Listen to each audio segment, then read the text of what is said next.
Magandang gabi po sa bawat isa at welcome muli sa ating pong tinig ng pag-asa. At ngayon po ay sama-sama tayong magbubulay-bulay ng salita ng Panginoon. Alam ko po na namiss natin ang bawat isa. At ako pong muli si Pastora Jonah Alba ng J. Blue Kamansihan Chapter. Ngayon po sa gabing ito, tayo po ay sama-samang mag-aral ng salita ng Diyos at parangalan ng ating Diyos na buhay. At bago po tayo magsimula, tayo po muna ay manalangin. Sama-sama po nating damhin ang presensya ng ating Diyos, ang pagkilos ng kanyang banal na spirito. Tayo po'y manalangin, Amang Diyos na makapangyarihan sa lahat, sa pangalan po ng iyong anak Jesucristo, sa pakikipag-isa po ng iyong banal na spirito, kami po ay sama-samang lumalapit sa iyo, nagpapakumbaba, at patuloy po namin ina-acknowledge ang iyong kapangyarihan sa aming buhay, na kung wala ka, wala po kaming magagawa. Lord, ang lagi po namin samot dalangin, let your will be done sa aming buhay. At salamat po sa buhay at lakas na patuloy mong pinagkakalob sa amin. Salamat po sa makalangit na karunungan na patuloy mong iginagawad sa buhay ng bawat isa upang mapili po namin ang mas nakakarapat, mas karapat dapat, at iyon po ay ang pagsunod namin sa iyo. Salamat po o Diyos sa gabing ito, samahan mo po kami sa pagbubulay-bulay, pag-aaral ng iyong salita.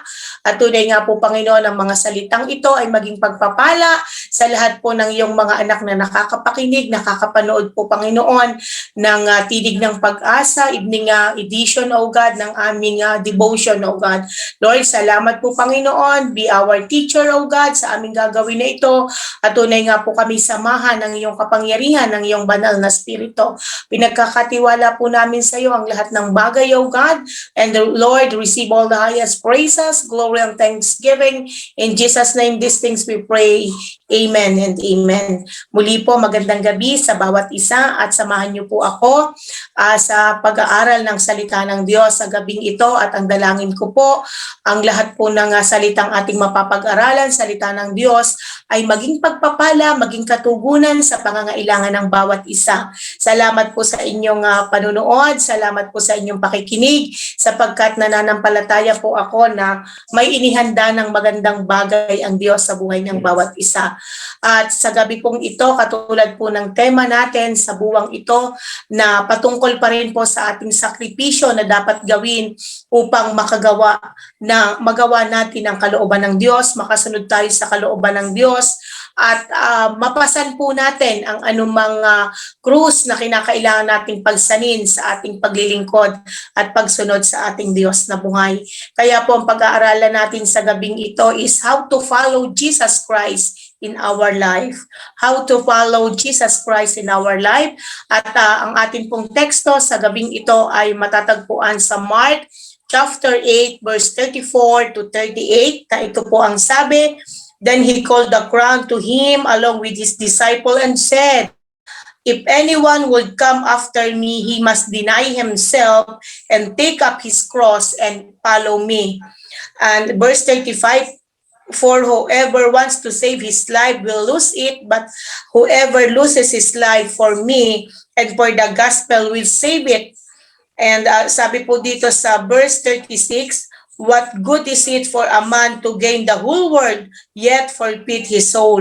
And verse 37, "Or what can a man give in exchange for his soul?" And verse 38, "If anyone is ashamed of me and my words in this adulterous and sinful generation, the Son of Man will be ashamed of him when he come in his Father's glory with the holy angels." Purihin po ang Panginoon sa pagkakabasa ng kanyang mabisa, buhay, at totoong salita. Salita niya. Salamat po sa katatapos na salita ng Panginoon na ating binasa.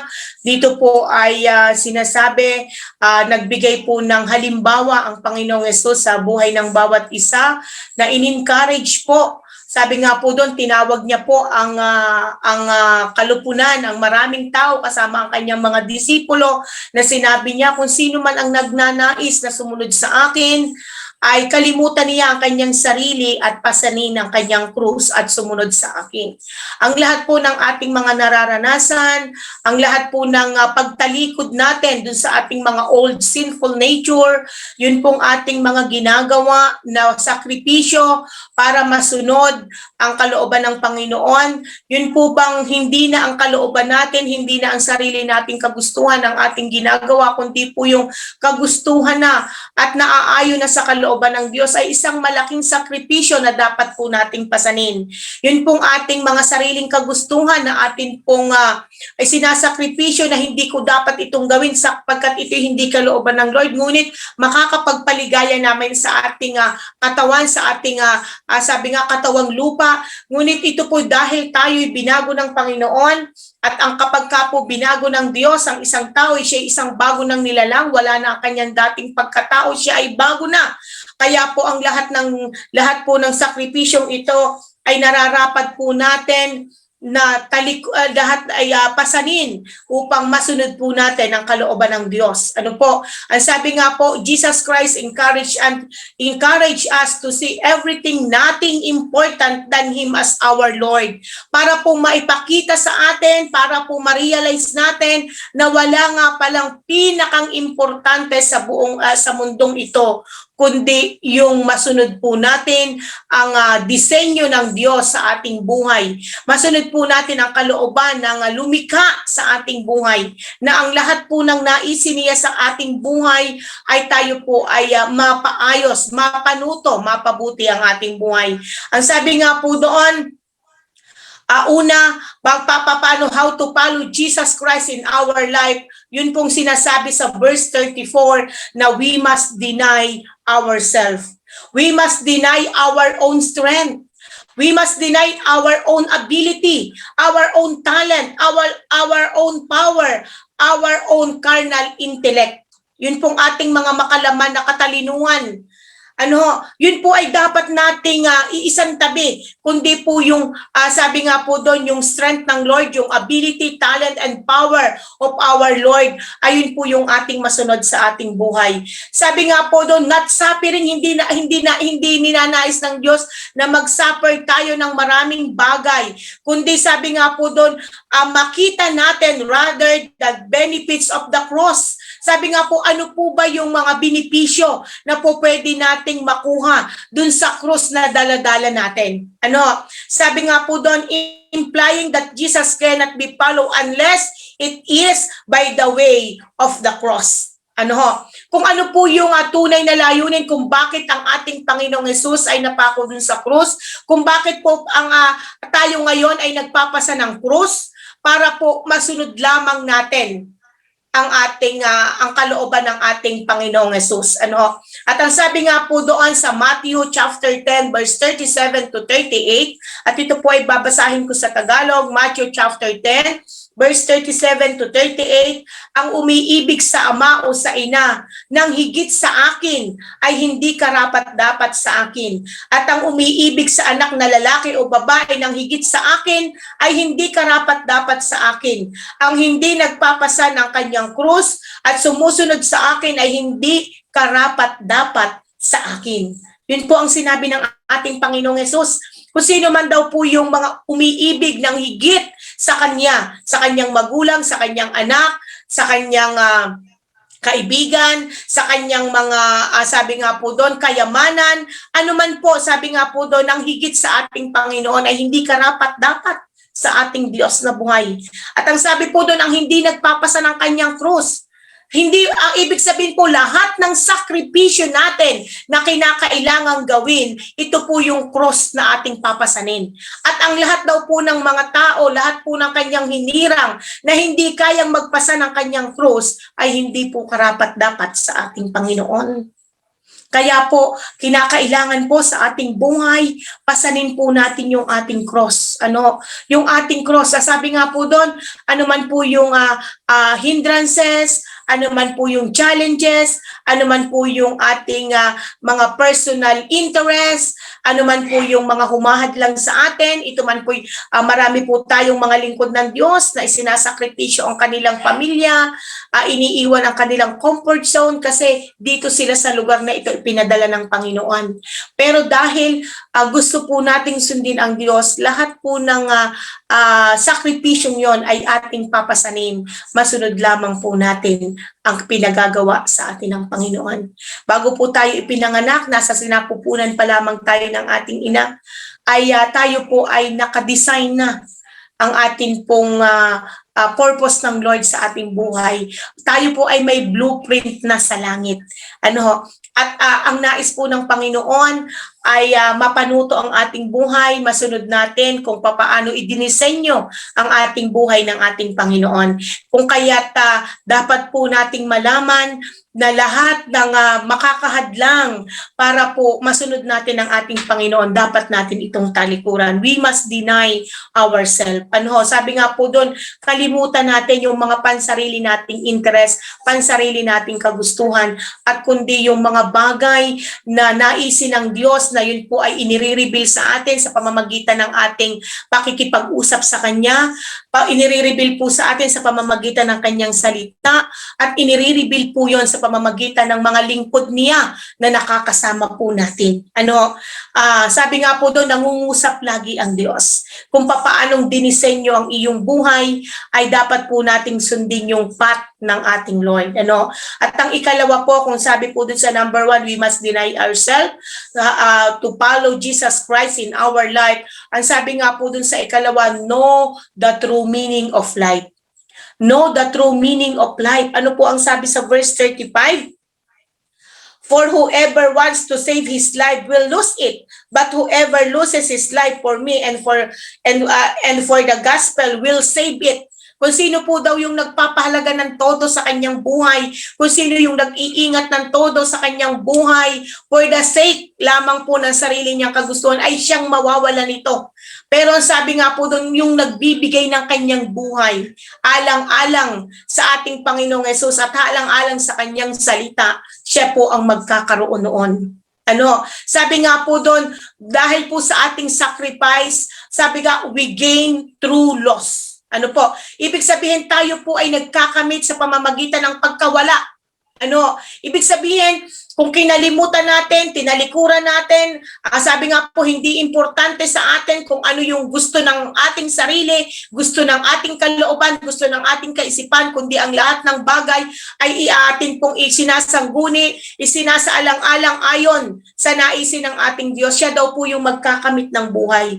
Magkakamit ng buhay na walang hanggan. Ano po ang sabi po sa John chapter 12, verse 25? Ano po sabi nga doon, John chapter 12, verse 25, ang taong labis na nagpapahalaga ng kanyang buhay ay siyang mawawala nito. Ngunit ang napupuot sa kanyang buhay sa daigdig na ito ay siyang magkakaroon nito hanggang sa buhay na walang hanggan. Napakaganda po nung salita po ng Panginoon sa John chapter 12 verse 25. Nasabi po doon, ang taong labis na nagpapahalaga ng kanyang buhay ay siyang mawawala nito. Ngunit ang napupuot sa kanyang buhay sa daigdig na ito, hindi naman po sinabi na magalit tayo sa ating sarili, hindi natin pahalagahan ang ating buhay, kundi yung pamamaraan po kung paanong namumuhay ang taong walang pananampalataya sa Diyos sa daigdig na ito, yun po yung ating dapat talikuran, yun po yung ating dapat iwasan, yun po yung ating dapat itakwil, sapagkat alam po natin kung paano mamuhay ang isang taong hindi naliliwanagan. Paano pa pinapahalagahan ang isang taong hindi naliliwanagan, hindi pa tinatanggap ang Diyos sa kanyang buhay bilang Diyos at sariling tagapagligtas. Alam niyo po natin na andun po sila, lust of the eyes, lust of the flesh, pride of life, na andun po yon. Hindi mo po pwedeng kantin, ito ang gusto ko, ito ang makakapagpasaya sa akin. Mahal ko ang sarili ko, kailangan lagyan ko nito, pakainin ko lagi nito, kahit alam nating bawal, dapat ito ang gusto kong gawin, pupunta ako sa lugar na ito ang makakapagpasaya sa akin, pag may problema, maglalango sa alak, na akala niya yun ang solusyon. Pero ang isa pong tao na naliliwanagan sa kanyang buhay kahit nahihirapan, ang isang taong may Diyos sa kanyang buhay, may liwanag ng salita ng Diyos, anuman ang kanyang pagdaanan, anumang hirap ang kanyang sinusuong ngayon, anumang hirap ang kanyang nilalakaran ngayon, lagi niyang sasabihin, kasama ko ang Diyos, kaya ako'y pagtatagumpayin niya. Ano po? Kaya sabi po doon, ngunit ang napupuot sa kanyang buhay sa daigdig na ito ay siyang magkakaroon nito hanggang sa buhay na walang hanggan. Praise God. Kaya po, alam natin, ang buhay natin ay magkakahalaga lamang at naandun yung tunay na kahulugan kung ang lahat ng bagay nating ginagawa, alam nating makakabuti para sa atin at para po masunod natin ang kalooban ng ating Panginoon. At ang ikatlo po doon, ang sabi, know the importance of worldly riches. Kung una, we must deny ourselves. Pangalawa po, know the true meaning of life.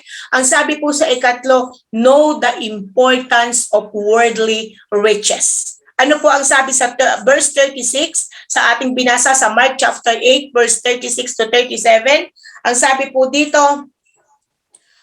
for what it is, sabi po sa verse 36, what good is it for a man to gain the whole world, yet forfeit his soul? Or what can a man give in exchange for his soul? Ano daw po ang mapapala ng isang tao? Makamtan man niya ang buong mundo kung ang kapalit naman nito ay ang kanyang kaluluwa. At ano daw po ang maibibigay? Ano daw po ang maibibigay ng isang tao para mailigtas lamang ang kanyang ang kanyang kaluluwa? Sabi nga po doon, hindi natin kayang bayaran ang ating kaligtasan. Kahit po tayo ang pinakang mayamang tao sa buong mundo, kahit na naandun ang lahat ng ating kayamanan, naandun ang lahat ng ating kailangan, tayo ang pinakang marangya, pinakang maraming pera, pinakang makapangyarihan, pinakang maraming kabuhayan, hindi po natin pwedeng ibigay ito na Lord, ito na, bibilhin ko na yung aking kaligtasan. Bibilhin ko na yung para kung ano man ang mangyari sa akin, mamatay man ako, bayad na ako, ligtas na ako. Ako ay mapupunta sa piling ng Panginoon, hindi sa impyerno, kasi marami akong pera. No. Ito po ay sabi nga po doon, hindi assurance, hindi po ating pass, or hindi po atin na itong sabi po ay gate pass na dahil tayo maraming pera, kaya nating bilhin ang ating kaligtasan. Meron po tayong mababasa na ito po ay personal na basahin nyo in Matthew chapter 19, verse 16 to 26. Ito po ay alam po ng bawat isa na ito po ay tungkol sa isang binatang napakayaman na tinanong po ang Panginoong Hesus in Matthew chapter 19, verse 16 to 26. Na ang sabi po dito sa kwentong ito, may isang napakayamang binata. Ang sabi po doon na nagtanong sa ating Panginoong Hesus na sabi, Panginoong Hesus, paano ko po ba makakamtan ang buhay na walang hanggan? Ang sabi, ano po ang sinabi doon ng Panginoong Hesus? Kailangan sumunod ka sa kautusan. Ano po ba yung mga kautusan na yon? Sinabi po ng Lord yung 10 commandments na yon. Huwag kang papatay, huwag kang mangangalunya, huwag kang magnanakaw, huwag kang magsasaksi sa hindi mo, lahat po ng commandments ay sinabi ng Panginoong Hesus. At ang sabi niya, Panginoon, lahat po yan ay sinusunod ko. Lahat pong yan ay sinusunod ko. Pero ano pa po ang dapat kong gawin? Ang sabi ng Panginoong Hesus sa kanya, sige, humayo ka, ipagbili mo ang iyong kayamanan at ipamigay sa mga dukha. Pagkatapos ay sumunod ka sa akin. Nang sa gayon ay magkakamit ka ng buhay na walang hanggan. Pero ano po ang ginawa noong matanda na binatang ito, na yung mayamang binatang ito, siya po ay nalungkot. Tumalikod po sa ating Panginoon. Naglakad po siya, lumayo po siya, nalungkot siya. Hindi niya kaya. Bakit? Sapagkat siya'y napakayaman. Hindi po niya kayang isakripisyo yung kanyang kayamanan na ibebenta niya matapos siyang magtrabaho, matapos siyang magsikap, matapos siyang magpakahirap. Tapos ibebenta lang niya, ibibig sabihin nga po doon, lahat po ng kanyang kayamanan ipamimigay niya sa mahihirap. Tapos ang gagawin niya, susunod lang siya sa ating Panginoong Hesus. Hindi niya kaya. Bakit? Hindi niya kayang maghirap. Hindi niya kayang magtiis. Hindi niya kayang mawala sa kanyang comfort zone. Hindi niya kayang tumulog siguro sa kalye. Hindi niya kayang kumain ng walang ulam. Hindi niya kayang magtiis. Hindi niya kayang hindi niya kaya yung hindi nagliliwaliw. Hindi binibigyan ng sabi nga hindi niya nasusunod yung mga sarili niyang kagustuhan. Kaya po siya'y napakalungkot. Hindi niya kaya. Sa palagay niyo po ba kaya yung mayamang binatang yun ay nagkaroon ng kaligtasan? Bakit? Mas pinahalagahan po niya yung kayamanan sa mundong ito kaysa kayamanang meron sa piling ng ating Panginoon. Nakakalungkot man po, pero dapat po nating ilagay lagi sa ating kaisipan that apart from God, we can do nothing. Tayo man po yung pinakang may kapangyarihan, pinakang mayaman, pinakang kilala sa lipunan. Apart from God, we can do nothing. Bakit? Siya po yung author ng ating buhay. Siya po yung lumikha sa atin. Ano man ang tinatangkilik po natin ngayon galing sa Kanya. Eh bakit hindi po natin kayang isakripisyo ang lahat ng yon at sumunod sa naisin niya? Dahil alam po natin, we need to learn, we need to know that God will provide. Ang lahat po, hindi tayo pagkukulangin ng Panginoon. Ang nais lang ng Panginoon, sumunod tayo sa Kanyang kalooban. Seek ye first the kingdom of God in His righteousness, and all of these things shall be added unto us. Matthew 6 verse 33. Ang sabi po doon, higit sa lahat, pag sumakita ninyo na makasunod sa kalooban ng Diyos at may condition po yun at mamuhay ng naaayon sa Kanyang kalooban at ang lahat ng bagay ay ipagkakaloob niya sa atin. Mga magulang kapatid, sa umaga pong ito, challenge tayo ng Lord. Kung akala natin ang makakapagbigay sa atin ng kaligayahan ay yung marami tayong pera, sagana tayo, hindi tayo nagkukulang, naandito tayo sa ating comfort zone, yes. Ito po ay isa sa kailangan natin. Mahirap po ang maglingkod, mahirap po ang sumunod sa Lord nang walang pera. Pero ito po ay pangalawa pa lang, pangatlo pa lang. Ang una po ay iset natin ang ating puso. Na anuman ang mangyari, kaya nating sumunod sa ating Panginoon. Anuman ang mangyari, kaya po nating magsakripisyo, pasanin ang lahat ng krus na meron tayo at sundin ang kalooban ng ating Panginoon. Mahirap man, ngunit sabi nga doon, hindi po natin pwedeng ipagpalit ang lumikha sa atin sa anumang kayamanang meron sa mundong ito. Pero kapag lagi nating inisip na kailangan natin ito, kailangan nating maging mayaman, hindi ako makakasunod, hindi ako makakapaglingkod sa Lord kasi kailangan ko pa lang ganito, kailangan ko ito pag nakuha ko na, kapag mayaman na ako, kapag nagkaroon ako ng magandang bahay, magandang kotse, magandang hanap buhay, kapag settle ng lahat, saka lang ako maglilingkod sa Lord. Magulang kapatid, baka pag dumating na ang pagkakataong yon ay masabi natin na huli na pala ang lahat. Huli na pala ang lahat. At ang last, sabi po dito, para po tayo makasunod sa ating Panginoon, ano po ang sabi doon? Know the importance of God in our life. At yun po ang pinakang mahalaga sa lahat. We must deny ourselves. We must know the true meaning of life. We need to know the importance of God's worldly riches. Pero ito po yung panghuli, ang pinakang importante, that we know the importance of God in our life. Kapag po nalaman natin ang kahulugan, ang kahalagahan ng Diyos sa ating buhay, wala po tayong hindi kayang gawin. Alam po natin na sinabi sa John chapter 10 verse 10, ano po ang sabi po doon? Ang sabi po doon, kaya lamang pumunta dito ang magnanakaw ay upang magnakaw, pumatay at magwasak. Ngunit naparito ako, sabi po ng Panginoong Hesus, upang Sabi po dito, ang mga tupay magkaroon ng buhay, isang buhay na ganap at kasiyasiya. Ang Diyos po, wala po siyang pilinano sa atin na masama, kundi lahat ay buhay na ganap at kasiyasiya. Kaya bakit maghahanap pa tayo ng iba? Bakit magte-testing pa tayo? Bakit mag-experiment pa tayo ng iba? Kung alam natin na ang lahat ay nasa Panginoong Hesus. Ano po ang sinabi ni Pablo sa Philippians chapter 3 verse 8? Ang sabi po doon sa Philippians 3 verse 8? Ano po ang sinabi ni Pablo? Oo, inari kong kalugihan ang lahat ng bagay bilang kapalit ng lalong mahalaga ang pagkakilala kay Kristo Jesus na aking Panginoon. Ang lahat ng bagay ay ipinalagay kung walang kabuluhan, makamtan lamang si Kristo.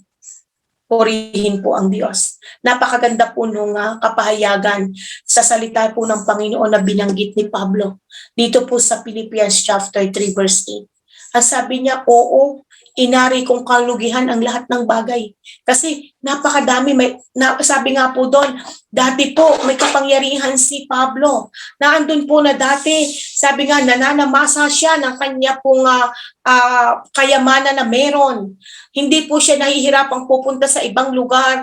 Siya po kasi ay church planter. Sabi nga po doon, hindi yung iba-ibang lugar ang pupuntahan niya para lang i-gather, ipakilala ang Panginoon, tanggapin ang Diyos sa kanilang buhay, magkaroon ng kaligtasan. Pero ang sabi nga po doon, ang lahat ng bagay, sinabi niya, inari niyang walang halaga, makamtan lamang niya. Sabi nga po doon, kapalit ng lalong mahalaga, ang makilala niya si Kristo na kanyang Panginoon.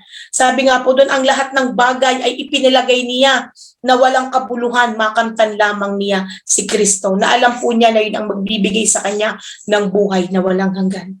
Kaya po, alam natin, sabi nga po doon sa binasa natin kanina sa Mark chapter 8, verse 38, if anyone is ashamed of me and my words in this adulterous and sinful generation, the Son of Man will ashamed of him when he comes in his Father's glory with the holy angel. Kung sino man daw po sa atin ang magkakahiya, sa ating Panginoon, sa mundong ito, sa harap ng mga makasalanang ito, ang sabi po doon, ay sabi nga po doon, tayo po ay naandoon po na ikakahiya din tayo ng ating Ama sa Langit. Kaya po sa oras pong ito, ang nais ko lamang pong iwan sa bawat isa, ang sabi po dito ay dapat po natin laging tandaan, ang sabi sa John chapter 14 verse 6, ang sabi po dito, Jesus answered, I am the way, the truth, and the life, and no one comes to the Father except by me. Except through me. Sabi nga po doon, ang Diyos lamang ang ating daan ng katotohanan at walang makakapunta sa Ama maliban sa Kanya. Ang sabi nga po doon ay in John chapter 11 verse 25, Jesus said to her, I am the resurrection and the life. He who believes in me will live even through he dies. Sabi po doon, even though he dies. Sabi nga po doon, ikaw na ang Diyos po ang ating ang muling pagkabuhay at ang buhay at ang sino mang nananampalataya, naniniwala sa Kanya, kahit mamatay ay siya'y mabubuhay. Kaya po sa ating pong buhay, pahalagahan po natin ang pagsunod sa ating Panginoon. We must deny ourselves. We know the true meaning of life.